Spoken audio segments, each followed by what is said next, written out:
year, and I thank you, Mr. President. I would ask unanimous consent, Mr. President, that a number of letters that I've received endorsing this bill be included in the record. Objection. These letters are from the Maine Motor Transport Association, the City of Bangor's Chief of Police, the Professional Logging Contractors, the Northeast Region for the Forest Resources Association, and from a well-known trucking firm in Maine, H.O. Bouchard. In addition, I expect to have a letter from the Governor of Maine later today that I will also ask unanimous consent be inserted in the record at this point. Thank you, Mr. President.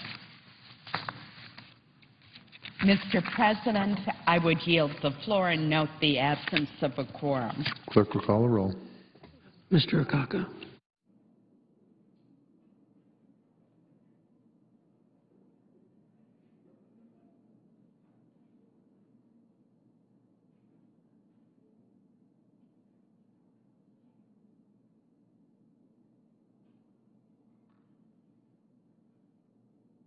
Mr. President. Senator from Nebraska. Mr. President, thank you. We are in a quorum call. Mr. President, I ask that the quorum call be set aside. Without objection. Thank you, Mr. President. As we look forward to tonight's State of the Union address, we're hearing a lot of talk about jobs and the U.S. being more competitive.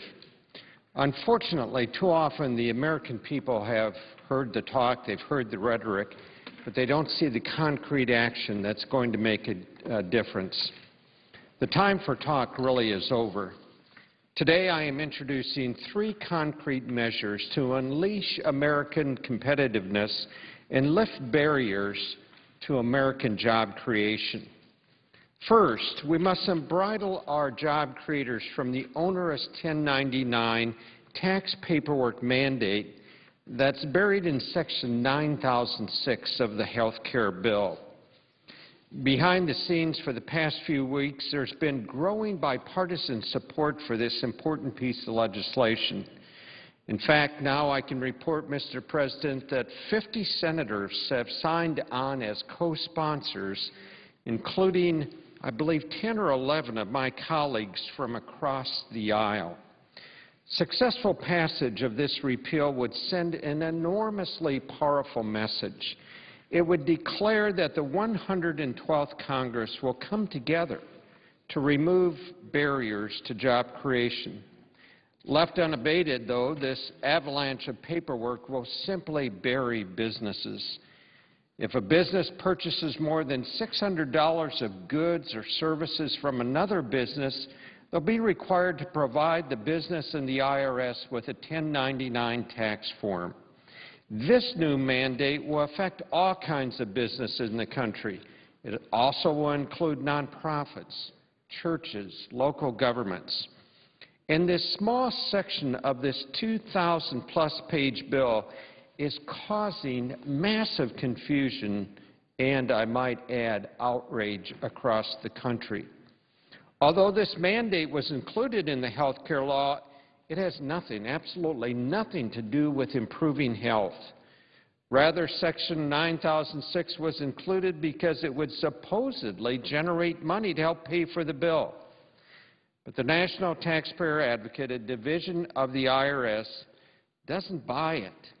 Their analysis took all the air out of the argument by concluding that the IRS would, and I'm quoting, face challenges making productive use of this new volume of information, unquote. The analysis adds that the IRS likely would, and again I'm quoting, improperly assess penalties that it must abate later after great expenditure of taxpayer and IRS time and effort. This mandate, Mr. President, was ill-advised, and it's not responsible policy. We can do better, and the time is now. The President himself is talking about ridding the books of outdated regulations. we should not overlook this new regulation that will smack businesses if we fail to repeal it. It will inflict a mountain of paperwork on an estimated 40 million business owners across this nation, and it stands in the way of job creation. It's going to have an impact in Nebraska. There's just no doubt about that, Mr. President. In fact, as I traveled back home, I've been inundated with stories about business owners who are bracing for the impact. Jeff Shear of Smell Manufacturing in Snyder, Nebraska, says the 1099 provision will lead to an additional $23,000 in accounting costs. Being able to invest that $23,000 into a company would go a long way to helping Jeff with business expansion. Another real-life example from Nebraska is a company called Hayneedle. Hayneedle is an online retailer of home furnishing and other home products located in Omaha, Nebraska. Hayneedle employs 400 people. Prior to the 1099 tax reporting mandate, Hayneedle issued approximately 150 1099 forms annually. Now this great company will be required to issue thousands more tax forms every year. They'll be required to track payments for everything from a computer to rent to office supplies. Simple expenses such as food purchase for employees would have to be counted and traced. The company estimates the annual cost of compliance for them will exceed $100,000 useless paperwork.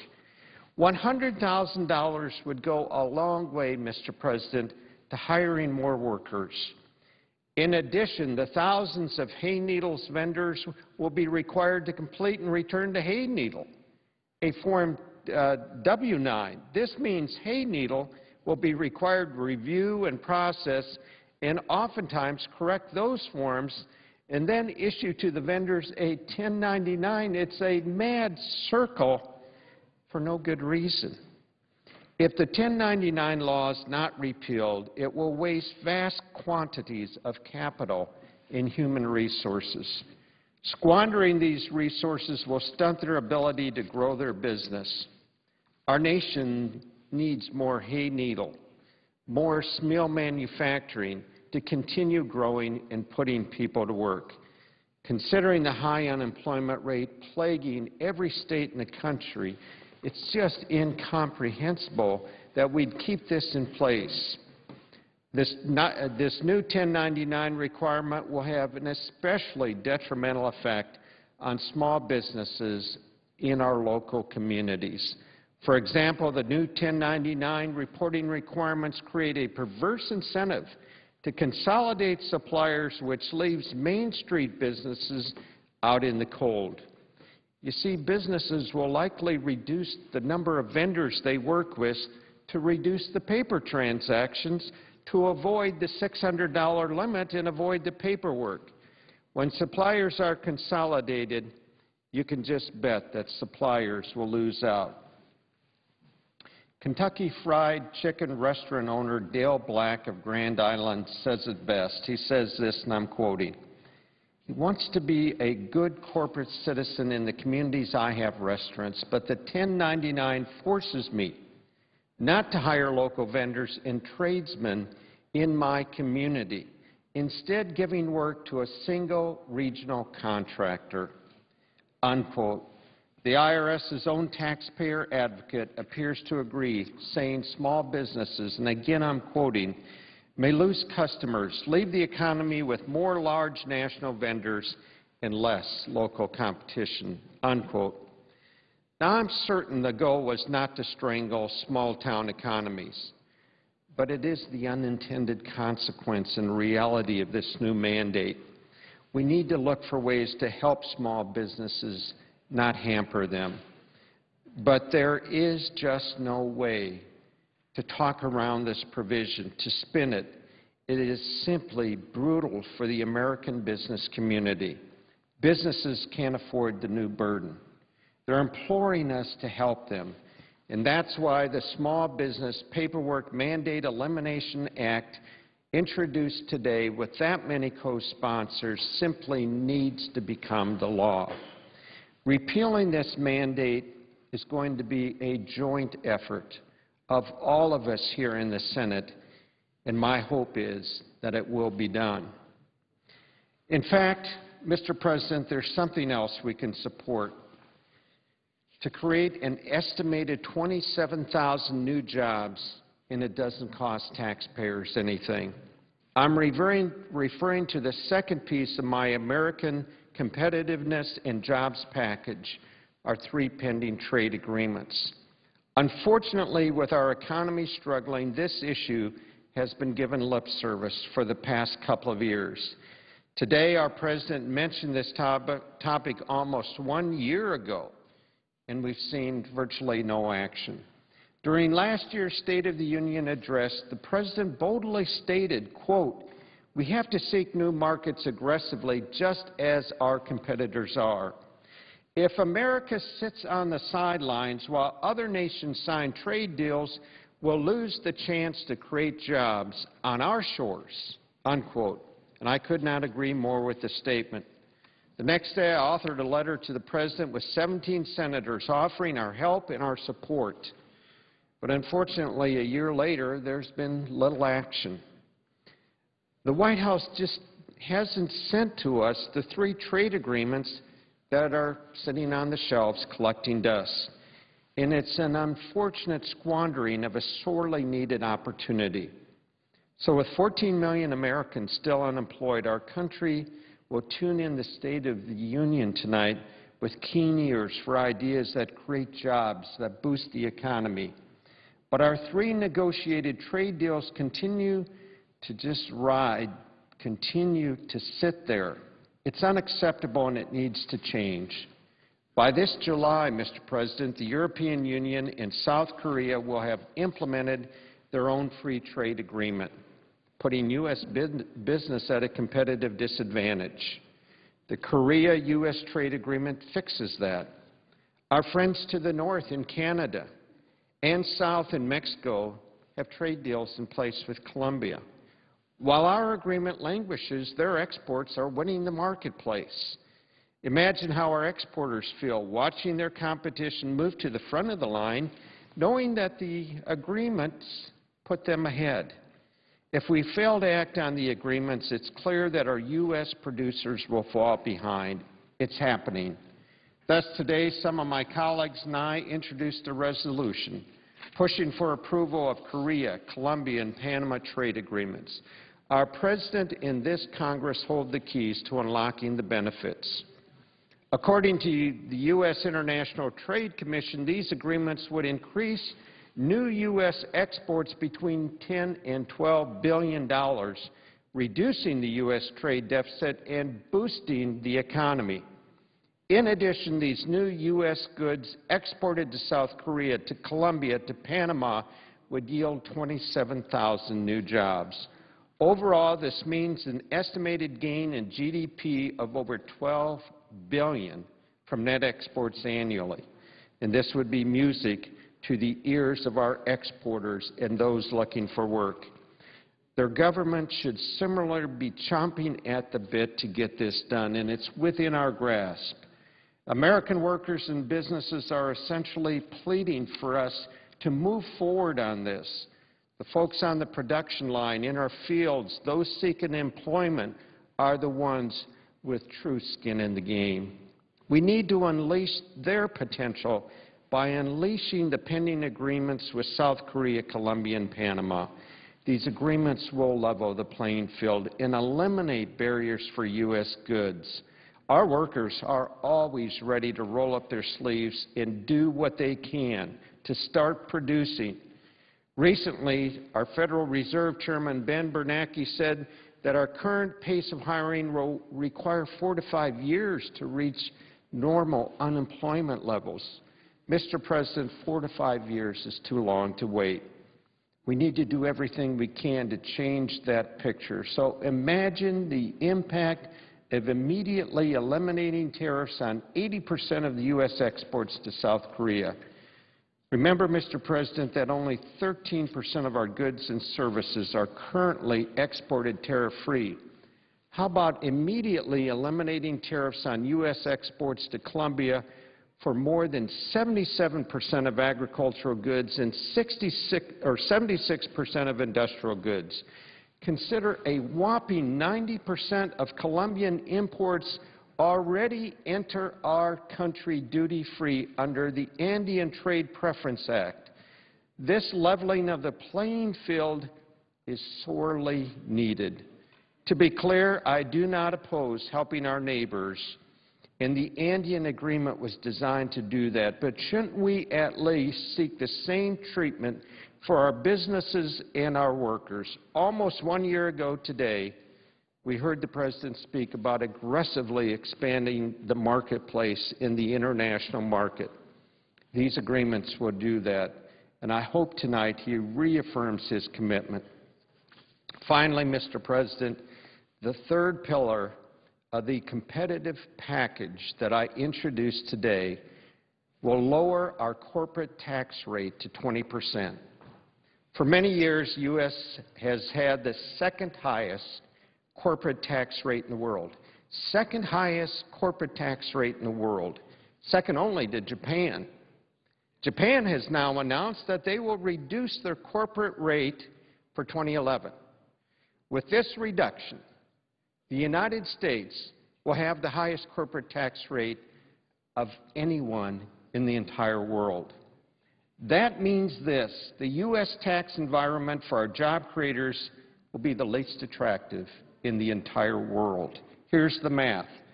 When you take into account a federal corporate tax rate of 35% and the average state corporate tax rate, the combined U.S. corporate tax rate totals more than 39%, nearly 40%.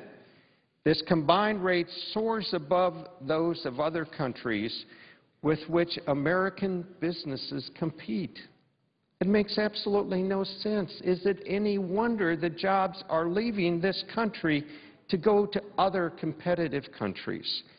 Our nation should be encouraging business creation and growth, not putting our job creators at a disadvantage with this extraordinarily #1 in the world tax rate. At least 27 of 34 nations in the Organization for Economic Cooperation and Development have cut their general corporate income tax rates since 2000.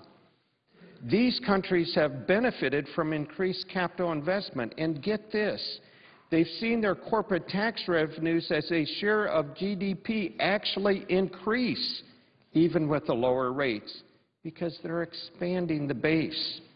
According to a July 2010 analysis by PricewaterhouseCoopers, the U.S. would have to reduce our federal rate to 20.3% to match the average corporate rate of other OECD countries.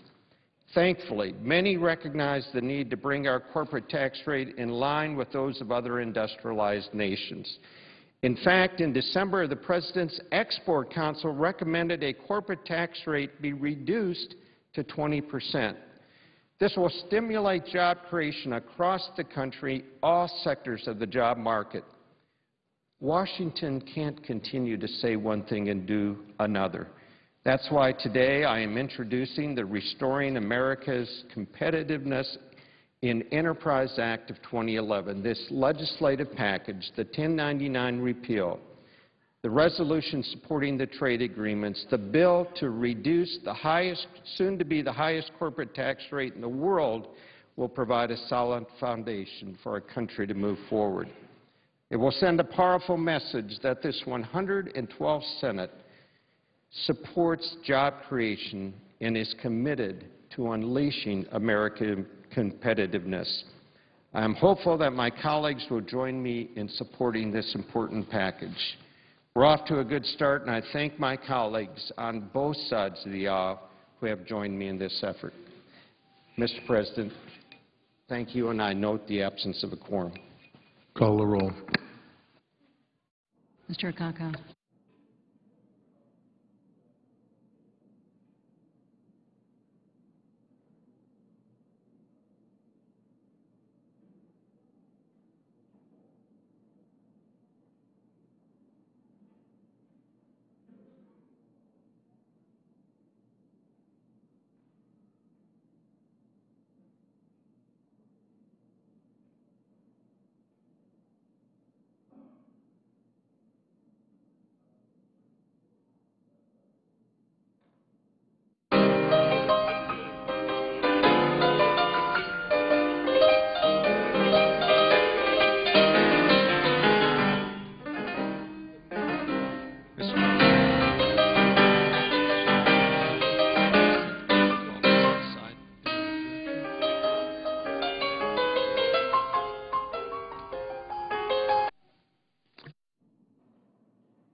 Under the previous order, the Senate stands in recess until 2:15 p.m.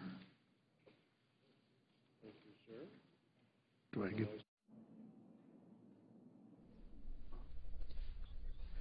The Senate is taking a break now, so members may attend weekly party caucus lunches. Lawmakers expect to work on the rules governing debate for the 112th Congress when they return